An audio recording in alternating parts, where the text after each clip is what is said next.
Before we get started with some ideas on how to manage your time for maximum effectiveness, I'd like you to think about how you actually manage your time. I'll be asking 18 questions about time management and would like you to think about whether you would answer yes or no to these questions.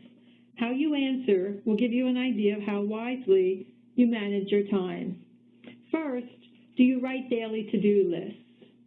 Do you prioritize your to-do list according to which items have the highest payoff for you? Do you finish all the items on your to-do list? Do you update in writing your long-term and short-term goals?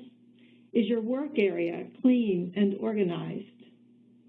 Do you put everything in its place? Do you effectively deal with interruptions? Can you easily find items in your home or office?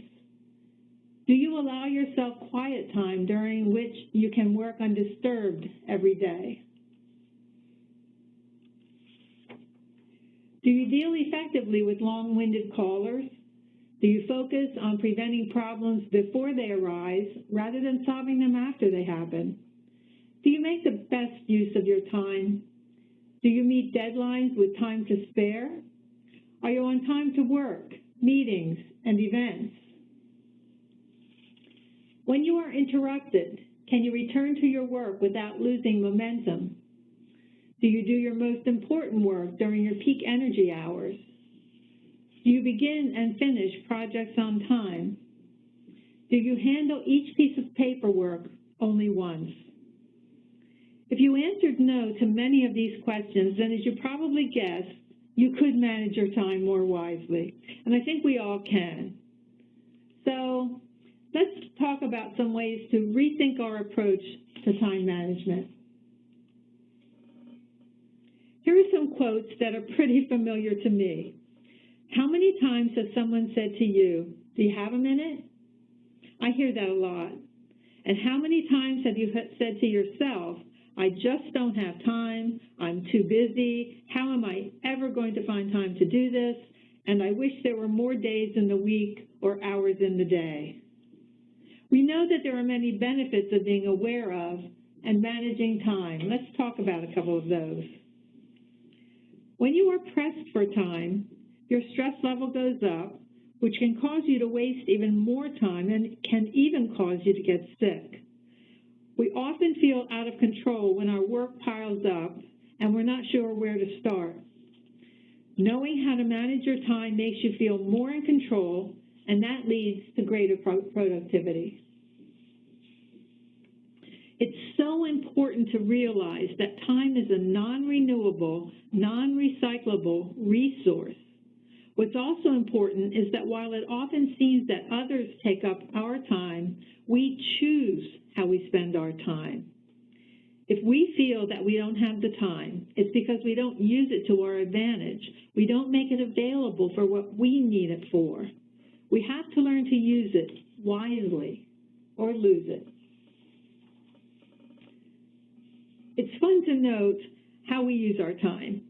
Experts note that the average person spends 7 years in the bathroom, 5 years waiting in lines, 3 years in meetings, 8 months opening our junk mail, 6 years eating, 4 years cleaning house, 1 year searching for things, and 6 months sitting at red lights.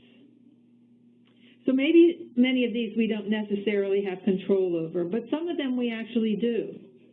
Let's review some of the leading time wasters that we can control, and then we'll address how best to eliminate some of the time we waste.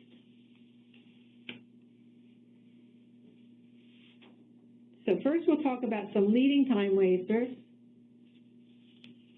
First, telephone interruptions. We think of the phone as a real tool for ourselves, but many times we allow the telephone to interrupt our train of thought. We'll talk some more about that. Unnecessary or ill-planned meetings. Visitors dropping in without appointments. Crisis situation for which no planning was possible. Lack of objectives, priorities, and deadlines.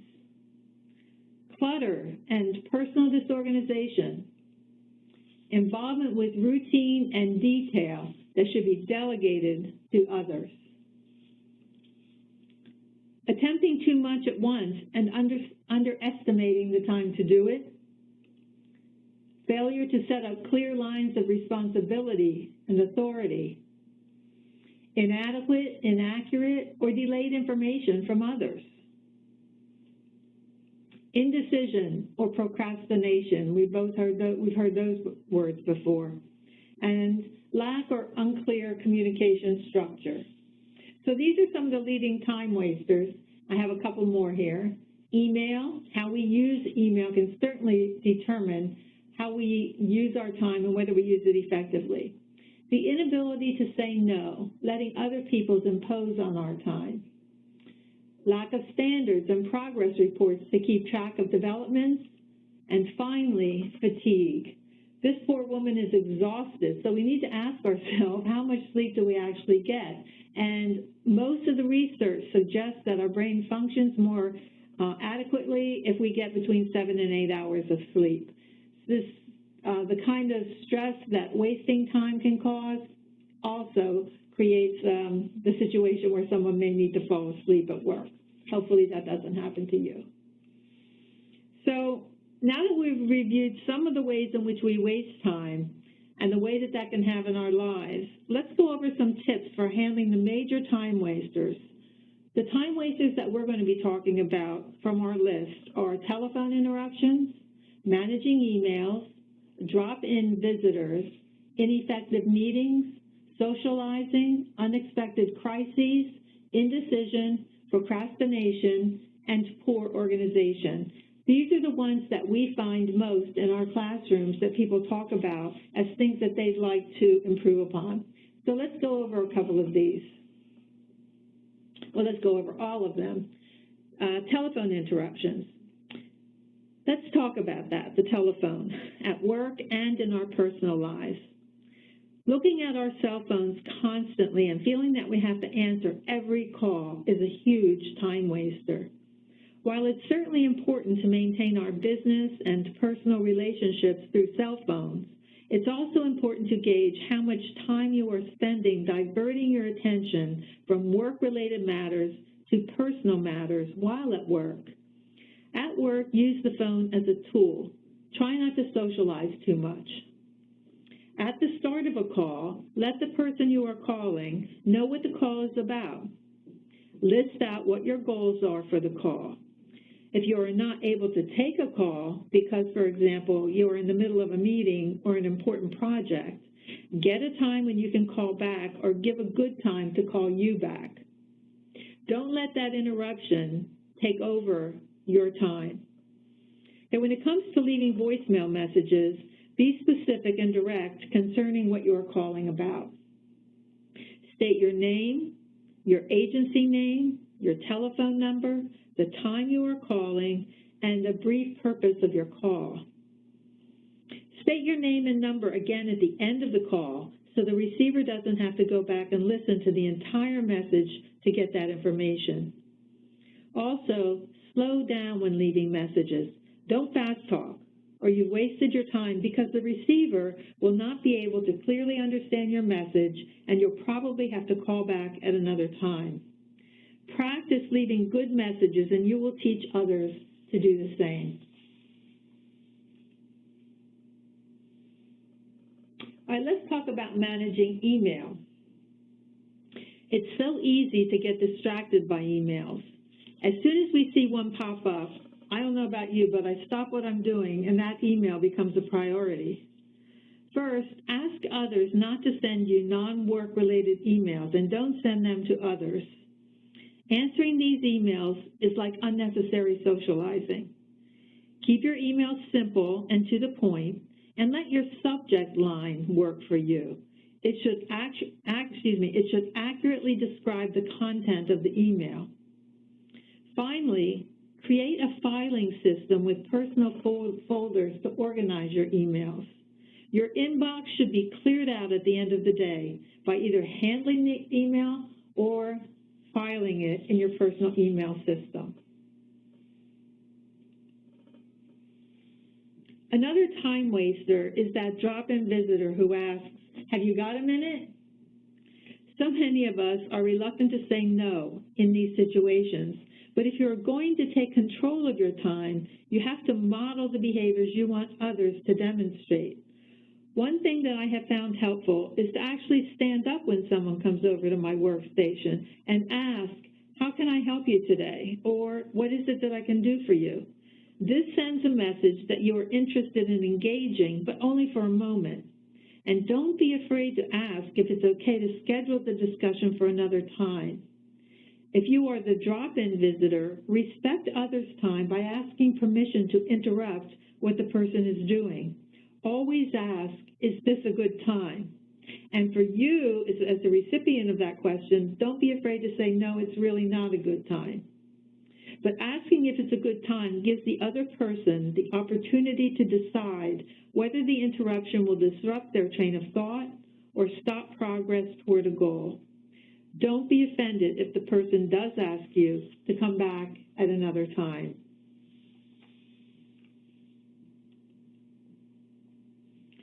It sounds harsh, but meetings can be a big waste of time.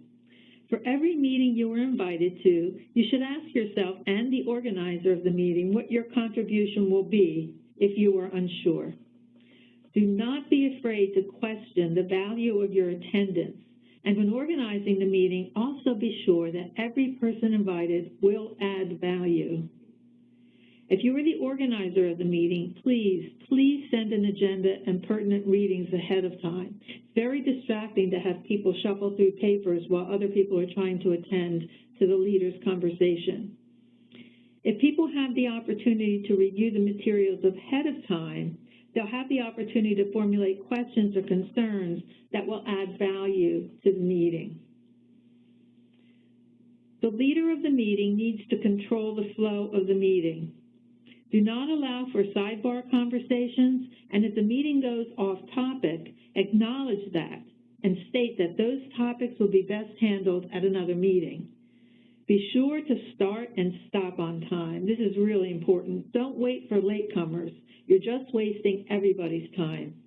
And very important, be on time yourself. At USLI, on time means 5 minutes early at least. Everyone can then get settled so that the meeting can start at the scheduled time.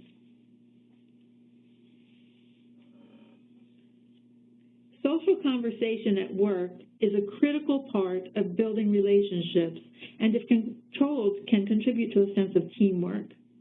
However, over-socializing can waste your time. The first step in controlling this time waster is to be aware that it's going on and for how long it's going on. Save socializing for lunch, breaks, or before and after work.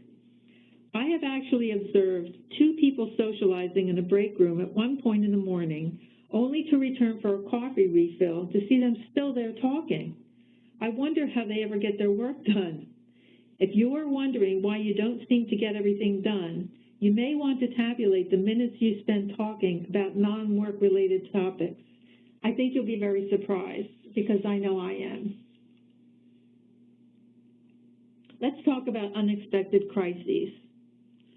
Crises do occur at work, and we can't always plan for them. There's no doubt about that. However, with every decision you are about to make, you should consider what could go wrong so that you can come up with an alternative. We call this acting in prehab mode rather than rehab. Ask yourself what could possibly go wrong and stop and think before acting. If things go wrong a lot, then planning is not happening. Rethink how you do things. Are your processes still relevant, current, and is everyone on board? Also, hold yourself accountable before things go wrong. This means that if you carefully think through your decisions and actions with the idea that you will be accountable for them, you will take the time up front to prevent mishaps which could affect many people.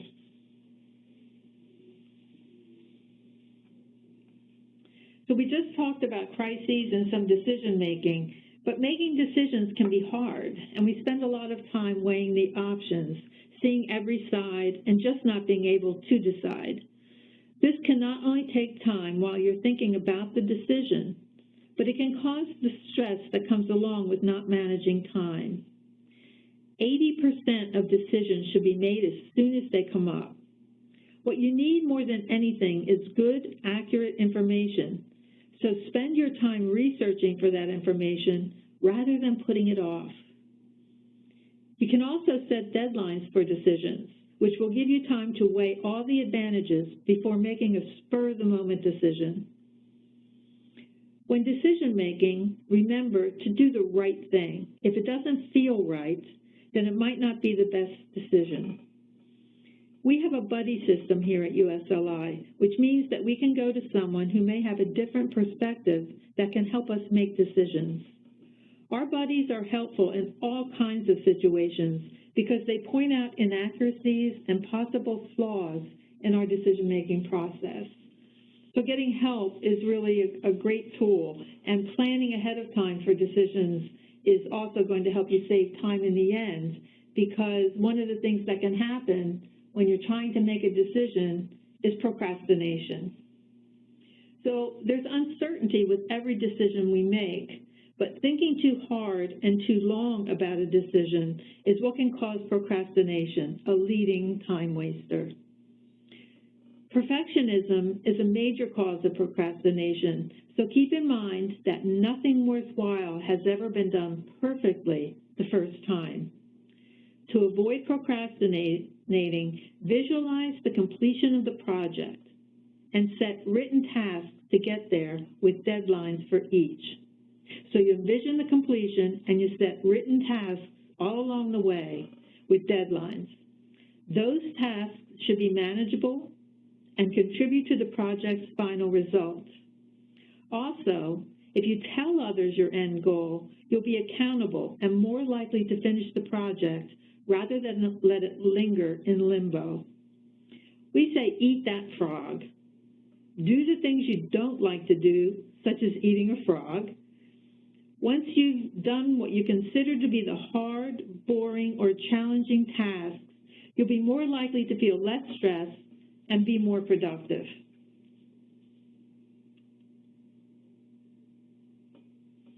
So how can you get better organized? Lack of organization is a big time waster as well. First, keep one calendar system and make it simple.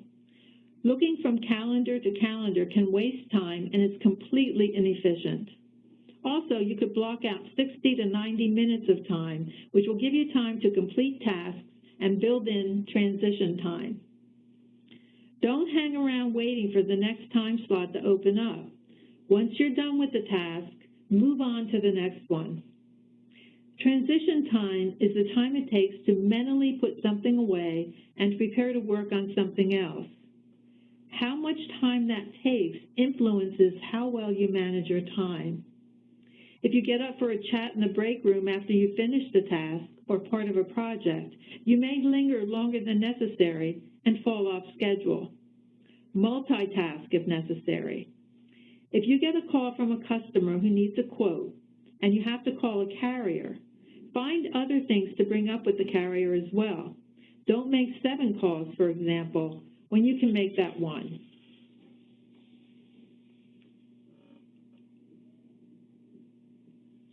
Now that we've talked about getting on schedule with a calendar system, let's talk about what to do about all those papers on your desk and in your files.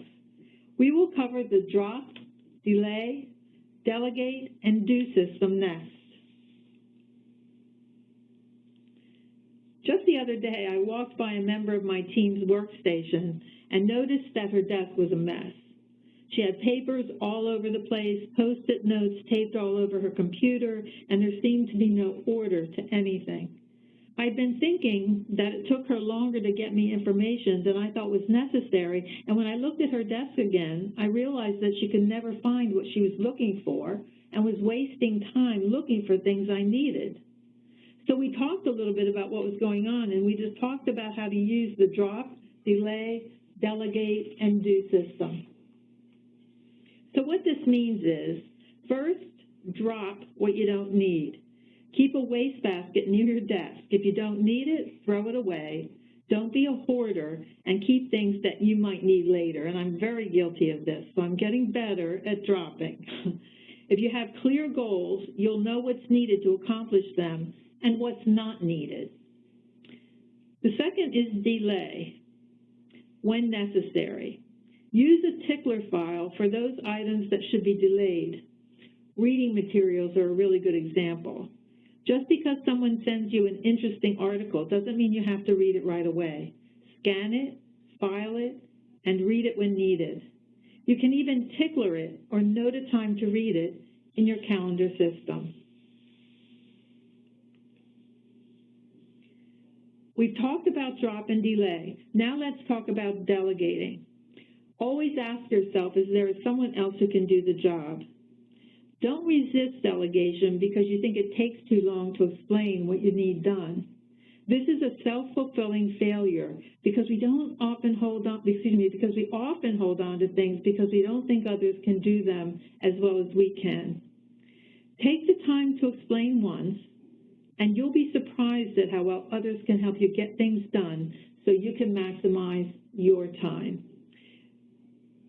Delegation is really a challenge for some people because they think that they can do it better than other people. But what I found is that doing the training up front really relieves me of a lot of the tasks that can help me to devote to some of the larger goals that I need to accomplish. Finally, do. If you have papers to be processed, put them in your to-do file. When you have more than a few, do them. Remove all distractions and get to them. If you hate doing them, eat that frog and get them out of the way.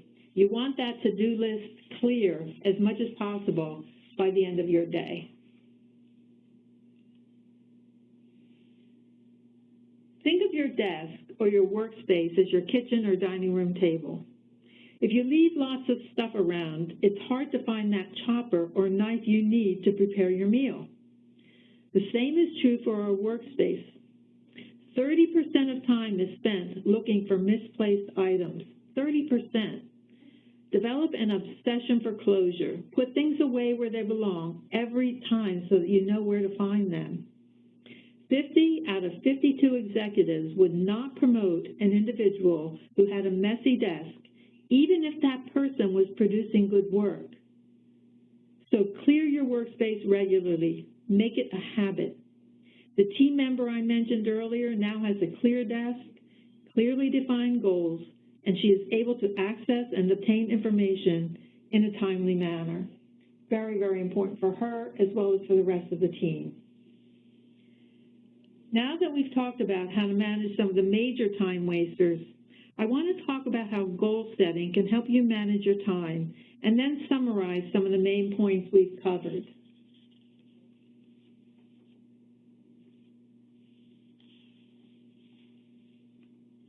First, focus on the goals. Create lists of goals or items and check them off once they're done. Physically rewrite your goals weekly. What's important about goals is that you have a date or a deadline for them. We always say that a goal without a deadline is simply a wish. So next, prepare for the next day, the night before. Put high priority items in front of you on your desk and never leave your desk a mess before you leave. Use downtime. For example, when you're driving to work, think about what you will tackle first. Think about what's most challenging or what you most or least like to do and allot appropriate time for each of those items.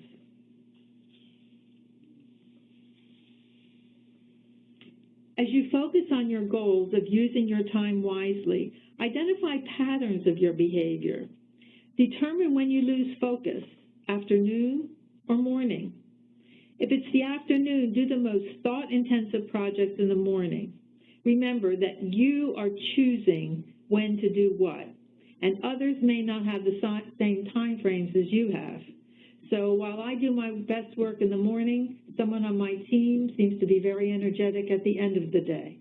So we can't judge others for the way they spend their time if they're trying to do it well, and that they may have different patterns than what we have. Wrap up conversations when you feel they are finished. Use phrases like, well, that sounds like a plan. Is there anything else I can help you with right now? Or, thanks for calling. Or, let's work on it. I'll get back to you in 2 days to see where we are. Those closing phrases should give people the hint that it's time for you to move on. It also helps people to manage their time without their even realizing that you're helping them to do it.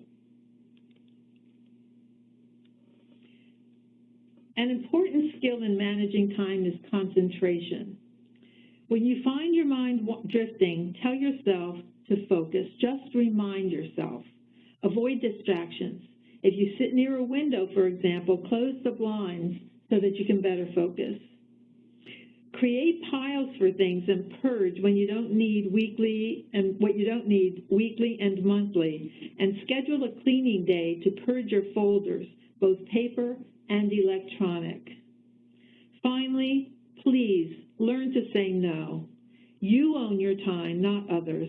So don't give in to every request everyone makes. Determine what's important to you, your career, your family, and your plans for life. Make improving your time management skills a high priority.